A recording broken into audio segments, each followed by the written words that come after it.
नमस्कार दोस्तों। चाहे कितना भी अभागा मनुष्य हो, सुबह 3 बजे से 6 बजे उठकर ब्रह्म मुहूर्त में कर दो जे काम, जो चाहोगे वो मिलेगा।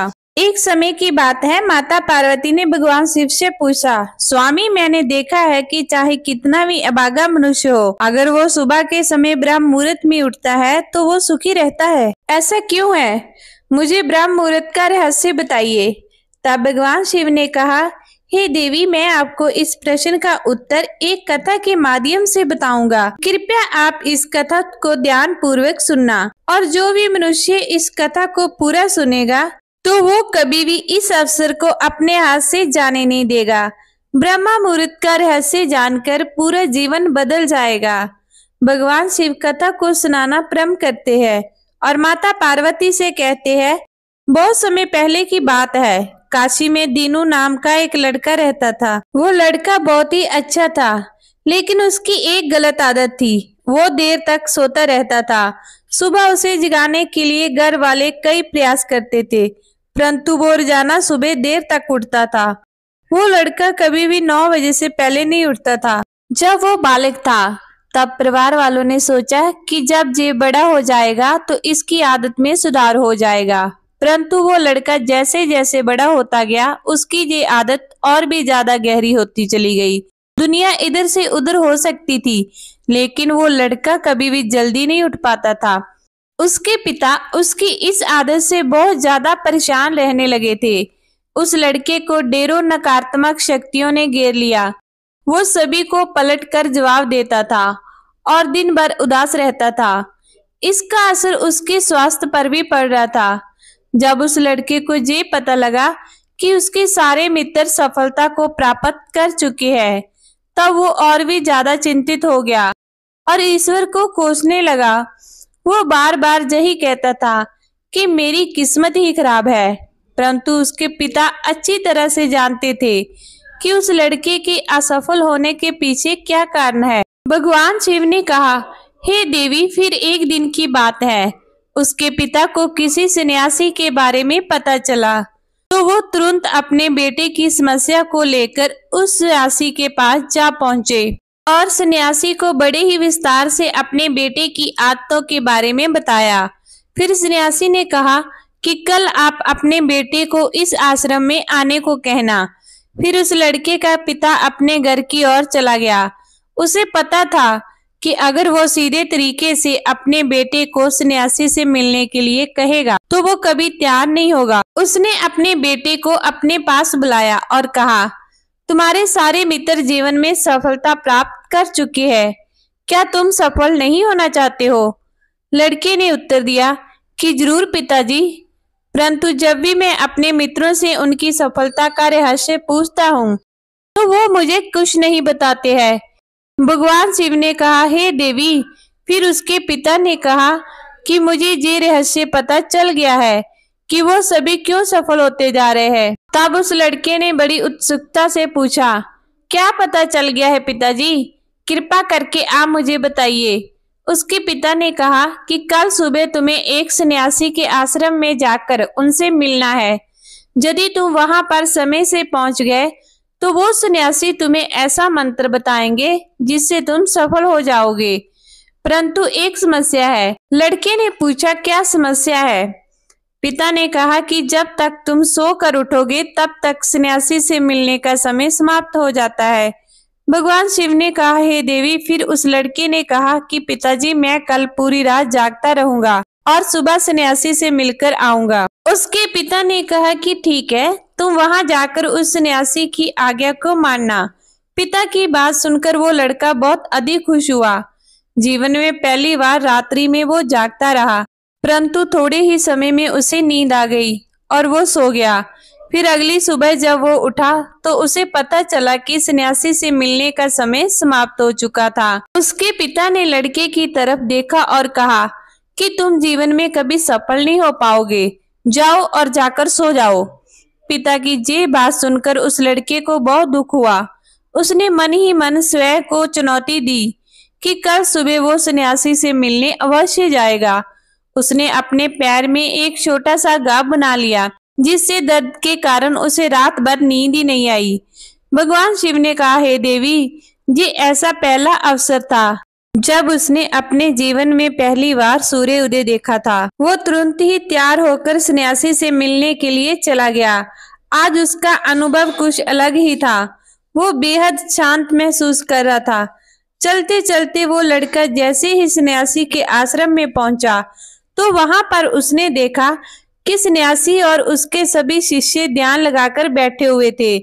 भगवान शिव ने कहा, हे देवी। फिर जब ध्यान का समय समाप्त हुआ तब लड़का उस सन्यासी के पास पहुंचा और उन्हें प्रणाम करते हुए बोला कि आपके पास कोई ऐसा मंत्र है जिससे मैं सफल हो सकता हूँ? कृपा करके मुझे वो मंत्र बताइए। मैं भी अपने मित्रों के समान सफल होना चाहता हूँ और अच्छा जीवन जीना चाहता हूँ। भगवान शिव ने कहा, हे देवी। फिर सन्यासी मुस्कुराए और बोले, अच्छा तो तुम वही बालक हो। तुम्हारे पिताजी मुझसे मिलने आए थे और उन्होंने तुम्हारे विषय में मुझे सब कुछ बता दिया था। मैं तुम्हें वो मंत्र अवश्य बता देता, परंतु। अब लड़के ने जैसे ही परंतु शब्द सुना तो लड़का घबरा गया। उसने पूछा, परंतु क्या गुरुदेव? तब स्वामी बोले, मैं तुम्हें वो मंत्र बताऊंगा, परंतु अगले 21 दिनों तक तुम्हें मेरी आज्ञा माननी होगी। मैं तुम्हें वो मंत्र 21 दिनों के बाद बताऊंगा। तब तक मैं तुमसे जो भी कार्य कहूंगा तुम्हें वो करना होगा। यदि तुम असफल हुए या कार्य के बीच से तुम्हारा संकल्प टूट गया तो उस मंत्र का असर नहीं होगा। दृढ़ निश्चय के साथ उस लड़के ने कहा कि मुझे आपकी सारी आज्ञा स्वीकार है। मैं अगले 21 दिनों के लिए आपका दास हूँ। आप जो भी कहोगे मैं वही कार्य करूँगा। मुझे केवल और केवल उस मंत्र के बारे में जानना है। भगवान शिव ने कहा, हे देवी। फिर सन्यासी ने उस लड़के से कहा कि ठीक है, कल से तुम्हारा कार्य शुरू होगा। तुम इसी आश्रम में निवास करोगे। वो लड़का आश्रम में निवास करने के लिए तैयार हो गया। सन्यासी ने कहा कि जहाँ रहते हुए तुम्हें ब्रह्म मुहूर्त में उठना होगा और दूसरे शिष्यों की तरह ध्यान और तप करना होगा। साथ ही आश्रम के कार्यों में भी सहायता करनी होगी। ध्यान रहे, ये संकल्प टूटना नहीं चाहिए। भगवान शिव ने कहा, हे देवी। अब लड़का सन्यासी की बात से सहमत हो गया। अगले दिन से उसके कार्य के दिन की शुरुआत थी। इस बार उसने दृढ़ निश्चय किया, परंतु एक संताप बीतने के पश्चात ही उसका संकल्प टूट गया और वो 8वें दिन देर तक सोता रहा। जब वो नींद से जागा तो उसने कहा कि मुझसे कितनी बड़ी भूल हो गई है। वो रोते हुए सन्यासी के पास पहुंचा और कहने लगा कि हे गुरुदेव, मेरा संकल्प टूट गया। अब मैं जीवन में कभी सफल नहीं हो पाऊंगा। सन्यासी ने उसे समझाते हुए कहा कि एक बार फिर से शुरुआत करो, फिर से संकल्प करो। फिर लड़के ने सन्यासी से पूछा कि सुबह उठना आवश्यक क्यों होता है और जहाँ पर सभी लोग इतनी जल्दी क्यों उठ जाते हैं? भगवान शिव ने कहा, हे देवी। तब सन्यासी ने लड़के को समझाते हुए कहा कि सुबह जानी ब्रह्म मुहूर्त में उठने के पीछे बहुत बड़ा विज्ञान छिपा है। लड़के ने कहा कि कृपया मुझे वो विज्ञान बताने की कृपा करे। सन्यासी ने कहा कि रात्रि को 4 पहर में बांटा गया है। पहला रुद्रकाल, जिसका समय 6 बजे से लेकर 9 बजे तक होता है। दूसरा राक्ष काल, जिसका समय रात्रि 9 से 12 बजे तक होता है। तीसरा गंधर्व काल, जिसका समय रात्रि 12 बजे से 3 बजे तक होता है। और सबसे अंत में जो पहर आता है उसे मनोवर काल कहते हैं। इस समय को ब्रह्म मुहूर्त या अमृत बेला के नाम से भी जाना जाता है। इसका समय भोर 3 बजे से सुबह 6 बजे तक होता है। ये वो समय होता है जब पूरे संसार की नकारात्मक शक्तियाँ निष्क्रिय अवस्था में होती है और सकारात्मक शक्तियां सक्रिय होती है। ब्रह्म मुहूर्त अर्थात देव मुहूर्त। ब्रह्म मुहूर्त का अर्थ देवताओं का समय होता है। भगवान शिव ने कहा, हे देवी। वो सन्यासी आगे कहता है, इस समय देवता धरती पर विचरण कर रहे होते हैं और जागृत मनुष्य पर उनका बड़ा ही सकारात्मक प्रभाव पड़ता है, जिसमें मनुष्य का मस्तिष्क बिल्कुल खाली होता है, जिसमें किसी प्रकार के कोई विचार नहीं होते हैं। और जब इस समय व्यक्ति अपनी पुस्तक खोलकर पाठ का अध्ययन करते हैं तो उन्हें सब कुछ जल्दी जल्दी याद भी होता है और ये लंबे समय तक याद रहता है। ये ऐसा समय है जिसमें हम ज्ञान को समझने का प्रयास करते हैं। इस कारण आश्रम के सभी शिक्षक और संसार में बहुत से ज्ञानी लोग ब्रह्म मुहूर्त में ही उठ जाते हैं। प्राचीन काल में रोशनी का कोई स्रोत न होने के कारण लोग अपने दिन का समापन सूर्य अस्त के साथ और आरंभ सूर्य उदय के साथ करते थे। ये एक तरीका है जिससे मानव जीवन प्रकृति के साथ तालमेल बनाकर चलता है। भगवान शिव ने कहा, हे देवी। फिर उस लड़के ने कहा कि ठीक है, मैं कल से अपनी संकल्प फिर से शुरू करता हूँ, परंतु ब्रह्म मुहूर्त में उठकर मुझे क्या क्या करना चाहिए। तब सन्यासी ने कहा कि ठीक है, मैं तुम्हें बताता हूँ कि ब्रह्म मुहूर्त में क्या करना चाहिए और कैसे करना चाहिए। सबसे पहले उठकर धरती माता पर पांव रखने से पहले धरती माता को प्रणाम करना चाहिए और अपनी दोनों हथेलियों को देखना चाहिए और ईश्वर को धन्यवाद देना चाहिए कि उन्होंने तुम्हें आज का सूर्य उदय देखने का अवसर दिया है। इसके बाद नित्य कर्म और स्नान करने से शरीर की ही नहीं बल्कि मन की भी शुद्धता बढ़ती है। स्नान करने के पश्चात ध्यान की प्रक्रिया होती है। ब्रह्म मुहूर्त में ध्यान की अवधि 21 दिन तक होती है। इस विधि का उपयोग तक किया जाता है जब आप अपनी कोई मनोकामना की पूर्ति चाहते हैं। ये ऐसे समय होता है जब व्यक्ति अपने आज्ञा चक्र को सक्रिय करने पर काम करते हैं। भगवान शिव ने कहा, हे देवी। आगे वो सन्यासी कहता है, आज्ञा चक्र दोनों भैवों के बीच होता है। ये संकल्प का स्थान भी कहा जाता है। अगर इस चक्र पर ध्यान केंद्रित किया जाए और अपनी मनोकामना को बार बार दोहराया जाए तो मात्र 21 दिनों के भीतर वो मनोकामना पूरी हो जाती है। अगर आपके मन में कोई अधूरी मनोकामना है और आप उसे पूरी करना चाहते हैं, तब सबसे पहले उस मनोकामना का स्पष्टीकरण कर लें। आपको क्या चाहिए ये निर्णय अवश्य कर लें। इसके बाद ध्यान की विधि को शुरू करें। ब्रह्म मुहूर्त में स्नान के बाद ऐसा स्थान चुनें जहां पर वायु का प्रवेश हो। ध्यान में शुद्ध वायु का होना आवश्यक होता है। ध्यान की मुद्रा में रीढ़ की हड्डी सीधी होनी चाहिए, साथ ही गर्दन भी सीधी होनी चाहिए। मुखासन की अवस्था में दोनों हाथों को घुटनों पर रखकर आंखें बंद करके बैठ जाएं। हाथों की मुट्ठी को बंद कर लें और 2-3 मिनट तक बिल्कुल शांत हो जाएं। जब आपका शरीर स्थिर हो जाए और सांस भी शांत हो जाए, तब उसके बाद अपना सारा ध्यान आज्ञा चक्र पर लगाएं।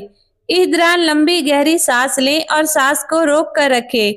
इस समय आप अपनी इच्छा को मन ही मन दोहराएं और अपने मन में इष्ट देव, देवी देवताओं और गुरुजनों का चिंतन करें। भगवान शिव ने कहा, हे देवी। उस सन्यासी ने कहा, जब सांस को रोकना कठिन हो जाए तब धीरे धीरे सांस को बाहर की ओर छोड़ें। सांस को नाक से भरें और मुख से बाहर छोड़ें। इस प्रक्रिया को 3 से 4 बार प्रतिदिन दोहराएं। ऐसा प्रतिदिन करने से आपकी जो मनोकामना है वो अवचेतन मन तक अवश्य पहुंच जाएगी और इच्छा पूर्ति जल्दी होगी। आज्ञा चक्र सक्रिय होता है और हमारी आज्ञा को पूरा करता है। सांस को रोक कर रखने के दौरान शरीर में आपातकाल की स्थिति हो जाती है, जिससे कि आप बेकार की बातें सोचने और विचार करने से बचते हैं। ब्रह्म मुहूर्त के समय ईश्वर की विशेष कृपा होती है और कोई भी व्यक्ति अपनी मनोकामनाओं को इस समय दोहराता है तो उसकी इच्छा जल्द से जल्द पूरी होती है। भगवान शिव ने कहा, हे देवी। इस प्रकार सन्यासी ने उस लड़के को ब्रह्म मुहूर्त का महत्व बताया। अगले 21 दिन तक उस लड़के ने बड़े ही मन के साथ इस प्रक्रिया को अपनाया। अब वो बहुत ही ज्यादा अनुशासन और शांत स्वभाव का बन चुका था। उस लड़के ने जैसे ही अपना संकल्प पूरा कर लिया, उसके बाद वो लड़का बड़े ही प्रसन्न भाव से सन्यासी के पास पहुंचा और कहने लगा, हे गुरुदेव, मैंने 21 दिनों का संकल्प पूरा कर लिया है। अब कृपया मुझे सफल होने का मंत्र बताइए। तब उस सन्यासी ने मुस्कुराते हुए कहा कि पिछले 21 दिनों से जो अभ्यास तुम करते हुए आ रहे हो वो तुम्हारी सफलता का मंत्र है। जो व्यक्ति ब्रह्म मुहूर्त में उठकर ध्यान प्रक्रिया को सही से करते हैं वो जीवन में कभी असफल नहीं हो सकते। तुम्हें ब्रह्म मुहूर्त का रहस्य पता चल चुका है। अब तुम्हें इसे जीवन प्रयत्न करो। तुम्हें जीवन के लक्ष्य और सफलता दोनों प्राप्त होंगे। उस लड़के ने सन्यासी को धन्यवाद दिया और ब्रह्म मुहूर्त के नियमों का पालन जीवन प्रयत्न तक करने का वादा भी किया। भगवान शिव ने कहा, देवी, अब तो आपको पता चल गया होगा कि ब्रह्म मुहूर्त क्या होता है। पार्वती ने कहा, हे स्वामी, अब मुझे ब्रह्म मुहूर्त का संपूर्ण ज्ञान हो गया है। इतना कहकर माता पार्वती ने भगवान शिव को प्रणाम किया। दोस्तों, अगर वीडियो पसंद आया हो तो कृपया वीडियो को लाइक और शेयर कीजिए। चैनल पर नए हो तो चैनल को सब्सक्राइब जरूर कीजिए और कमेंट बॉक्स में हर हर महादेव अवश्य लिखें। धन्यवाद।